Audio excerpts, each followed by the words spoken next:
दोस्तों, जय हिंद, जय भारत। आज फिर डॉक्टर A.K. तिवारी आप लोगों के सामने एक नए मुद्दे पर बोलने के लिए उपस्थित हुए हैं। 10 जून 2021 के हिंदुस्तान में एक खबर छपी है कि महिला आयोग की उत्तर प्रदेश की एक सदस्य ने ये कह दिया कि लड़कियों के बिगड़ने का कारण मोबाइल भी है और उसके लिए माताएं ज़्यादा जिम्मेदार हैं।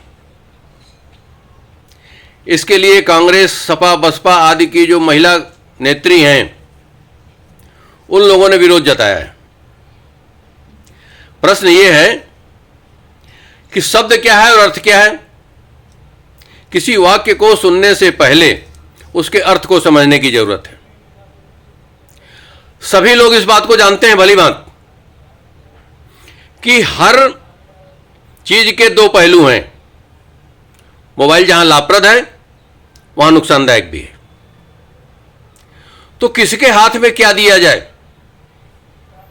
बंदर के हाथ में उस तरह हानिकारक ही होगा।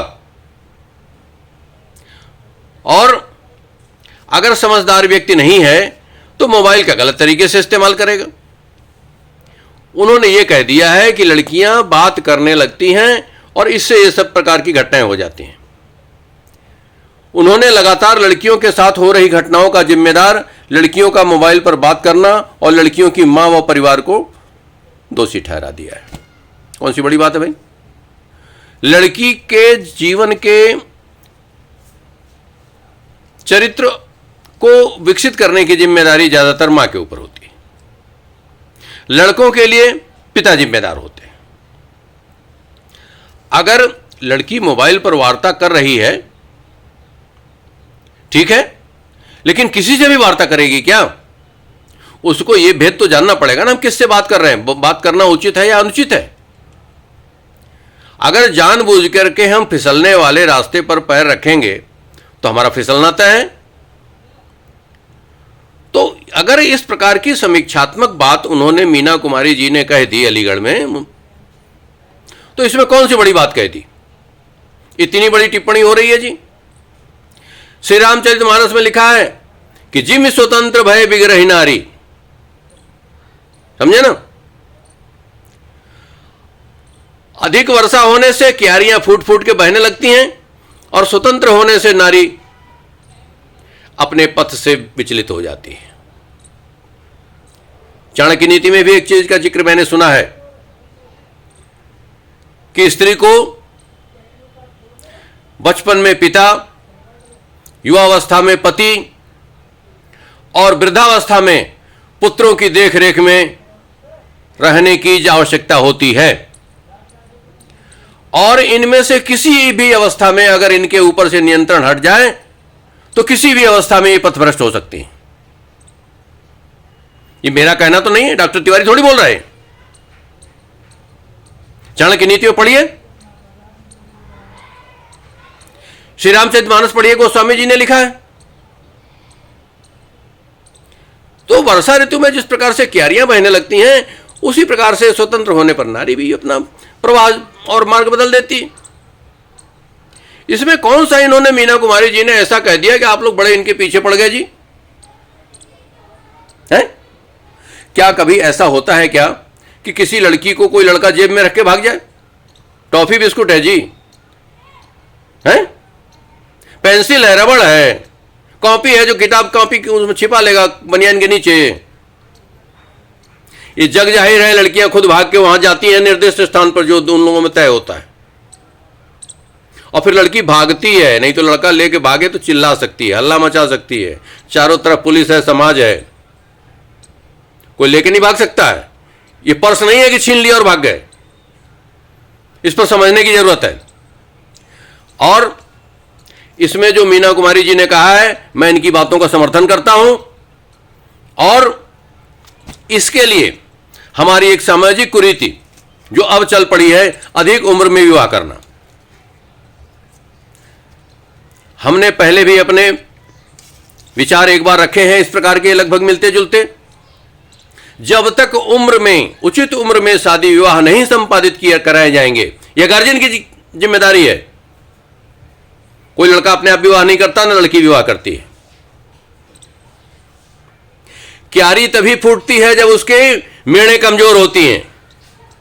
गार्जियन नोट करें इस बात को। यह गार्जियन का सबसे बड़ा दोष है, जिस उम्र के भी गार्जियन हो। मैं अपने समाज में तमाम जगहों पर ये भी देखता हूं कि मां तो कोठियों में बर्तन मांज रही हैं और बेटी के हाथ में 35,000 का मोबाइल है। खाने का खर्चा नहीं चल रहा घर का। वो माँ बाप बेटी से नहीं पूछते हैं कि बेटी ये 35,000 का मोबाइल कहां से आया, और बेटी 5,000 और 8,000 का सूट पहने हुए है जो बड़ी बड़ी मेम साहब लोग कार में चलने वाली पहनती हैं। बिटिया ये को दिन है, पूछना चाहिए ना कहां से आया। अरे जब आप स्वयं आंख मूंद रहे हैं चूल्हे पर सब्जी रख के, तो वो तो जलेगी ही जलेगी। तो लड़का और लड़की पालना बहुत बड़े चरित्र की बात है। इनको जन्म देना भी चरित्र की बात है। चरित्रवान लोगों से ही चरित्रवान पुत्र और पुत्री पैदा होते हैं। इस देश में निरंतर गिरावट आई है तो चरित्र की गिरावट आई है। अभी हीरा व्यापारी चौकसी की बात चल रही है, नीरव मोदी उन्हीं का भांजा है। ये सब लोग इतने बड़े बड़े घोटाले, बैंक से क्या पैसा लूट के भागे हैं। मैं समर्थन नहीं कर रहा हूं, दोषी है, उनको सजा मिलनी चाहिए। लेकिन पंजाब नेशनल बैंक का वो मैनेजर चौकसी के साथ उसको भी गिरफ्तार करके और सजा दी जानी चाहिए। किस प्रकार से उसने पैसा दे दिया, किस ग्राउंड पे, किस आधार पे? क्या वो चरित्रहीन नहीं था? क्या इस घोटाले के पीछे वो जिम्मेदार नहीं है? अभी नोटबंदी के समय इन बैंक वालों ने क्या क्या घोटाले किए हैं जग जाहिर है। इस देश में चरित्रहीन आबादी की बाढ़ आ गई है। तुरंत विरोध हो जाएगा। नेता और नेत्री इसी बात के लिए है। उनका मतलब है राहुल गांधी की तरीके से कुछ भी बोलो। मोदी जी ने 5 दिन में पूरे देश में ऑक्सीजन की पूर्ति कर दी, तब भी कुछ भी कर दीजिए जी। अब फ्री में राशन दे दीजिए, अब ये कर दीजिए, अब वो कर दीजिए। अरे तुमने क्या किया आज तक 70 साल में? जरा एक उसमें से भी तो गिनाओ कि हमने ये कर दिया, मोदी जी ये भी आप कर दीजिए, ये हमने किया था। विरोध के लिए विरोध नहीं होता है। विरोध वाजिब बातों का होता है जिनका विरोध होना चाहिए। तो इस प्रकार से मैं डॉक्टर ए.के. तिवारी आज यहीं पर अपनी वाणी को विराम देना चाहता हूं। मैं नहीं चाहता कि विषय को लंबा बढ़ाया जाए। जय हिंद, जय भारत, भारत माता की जय।